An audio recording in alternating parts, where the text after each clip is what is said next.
Pemirsa, seperti yang sudah kami bahas tadi bersama dengan rekan Mangi, dan berikut ini adalah peta persaingan e-commerce Indonesia pada kuartal 2 tahun 2020. Selengkapnya bisa Anda saksikan di layar televisi Anda, di mana Shopee menguasai pasar e-commerce berdasarkan jumlah kunjungan bulanan pada kuartal kedua di tahun ini. Dan rata-rata kunjungan per bulannya ini sebanyak 93,4 juta. Dan selain itu juga Shopee akhirnya menduduki peringkat pertama di App Store dan juga Play Store, di mana pengunjung web tertinggi selanjutnya adalah Tokopedia sebanyak 86,1 juta rata-rata kunjungan per bulan. Dan di posisi ketiga kita lihat ada Bukalapak 35,4 juta, kemudian Lazada 22 juta, dan Blibli pun masuk juga dengan posisi sekitar 18,3 juta, JDID sebesar 9,3 juta, kemudian ada Orami 4,2 juta, dan Bineka 3,8 juta.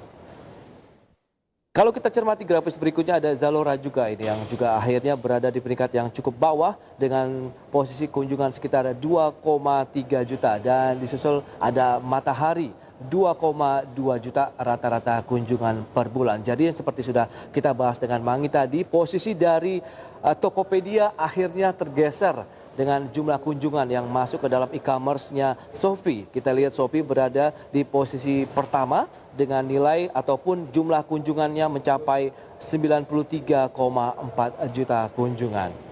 Itu dia dari sisi rata-rata kunjungan web untuk e-commerce di sepanjang kuartal 2 tahun 2020 ini secara bulanan. Dan berikutnya kita akan cermati grafis selanjutnya dari sisi kelebihan dan kekurangan belanja online.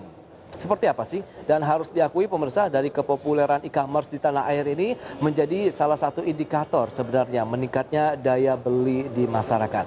Meski demikian, hal ini ternyata juga memiliki beberapa dampak yang ini bisa dikatakan baik ataupun buruk untuk masyarakat. Kelebihannya kita akan cermati bersama seperti yang bisa Anda saksikan juga di layar televisi Anda.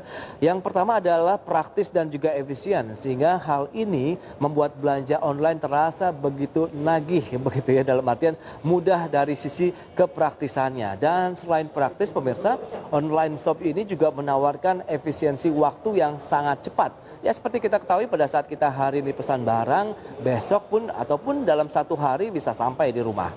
Dan selanjutnya kita lihat ini adalah pilihan variasi yang lebih banyak, di mana kita bisa memilih lebih banyak produk-produk yang ingin kita beli, baik itu kebutuhan sehari-hari maupun lebih kepada sekedar hobi. Dan selain itu pemirsa, dari kualitas barang yang baik juga dengan membandingkan barang yang sama dari beberapa platform. Jadi kita bisa melihat-lihat nih barang di produk ini bagus tidak, bagaimana dengan platform e-commerce lainnya begitu. Sehingga memang banyak itu kelebihan yang bisa dimanfaatkan.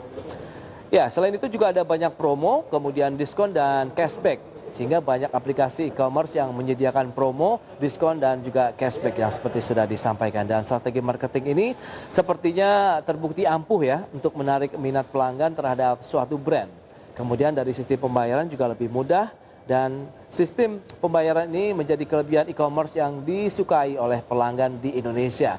Mulai dari transfer ke beberapa rekening bank menggunakan kredit card dan sebagainya.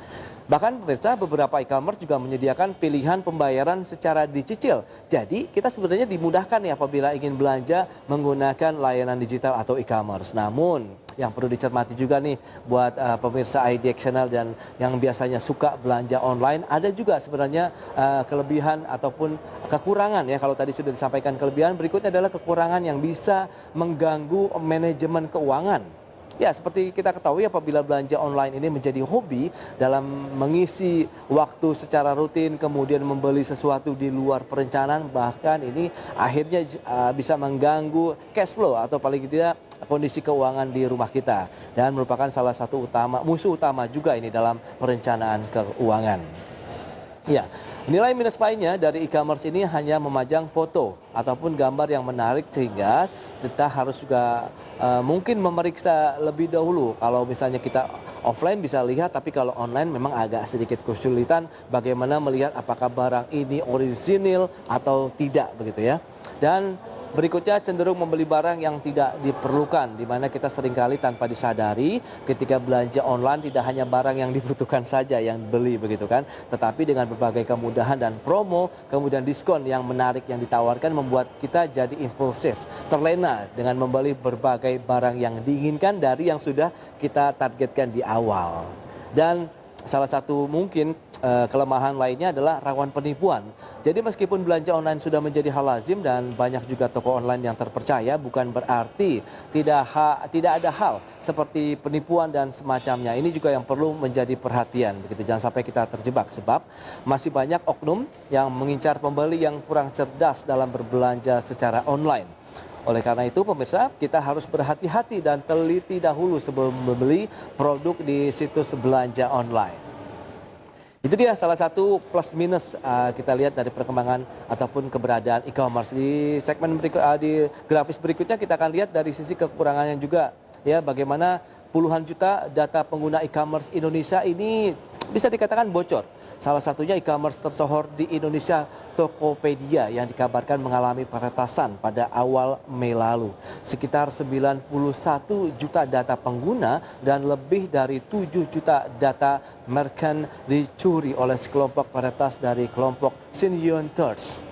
Ya, data yang diambil diantaranya nama, kemudian email dan juga kata sandi penggunanya. Wow, ini tentu udah masuk dalam ranah kriminal begitu, kejahatan secara digital. Sehingga perlindungan privasi data pengguna juga kita lihat pernah dialami oleh Bukalapak, ya, pencurian yang terjadi pada tahun 2019 lalu.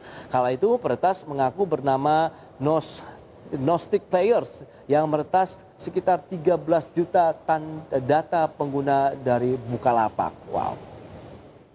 Dan berikutnya seperti yang bisa Anda saksikan juga di layar televisi Anda, Bhinneka juga sempat mengalami kebocoran data di mana kelompok Shiny Hunters ya, ini juga menyerang Tokopedia yang diduga mendalangi aksi tersebut. Kemudian e-commerce tersebut akhirnya mencuri sekitar 2 data penggunanya. Itu dia yang perlu diperhatikan, ya. Jadi memang harus hati-hati ini jadi jumlah data e-commerce yang dicuri oleh bisa dikatakan orang-orang ataupun kelompok yang tidak bertanggung jawab yang memanfaatkan data-data yang berada di e-commerce. Baik, selanjutnya kita lihat bagaimana dengan harga jual data pengguna e-commerce. Ini kita akan cermati. Ternyata pemirsa, data pengguna e-commerce ini dijual dengan harga puluhan juta rupiah.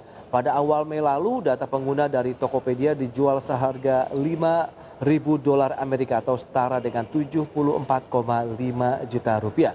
Dan data yang diambil diantaranya nama, email, dan juga kata sandi pengguna.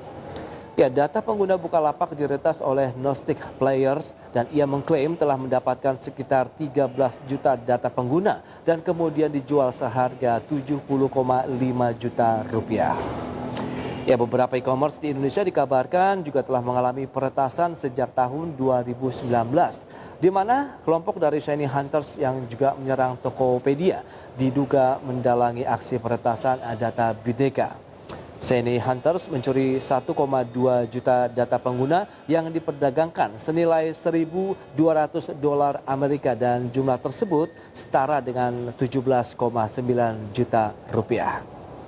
Itu dia beberapa hal yang mungkin perlu dicermati pada saat kita menggunakan layanan e-commerce. Tetap kita sebagai pengguna juga harus hati-hati, kemudian juga e-commerce-nya pun juga harus hati-hati dalam menjaga data-data pelanggan atau konsumer sehingga tidak ada lagi data-data yang bisa diretas atau dicuri oleh pihak yang tidak bertanggung jawab. Karena tadi sudah disampaikan ternyata data itu pun bisa dijual begitu, ya. Baik, demikian semoga bermanfaat terkait dengan perkembangan e-commerce di Indonesia, plus minus dan juga bagaimana sikap kita yang perlu tetap waspada apabila menggunakan layanan digital. Di segmen berikutnya kami akan kembali dengan informasi ID Exteriment sesaat lagi.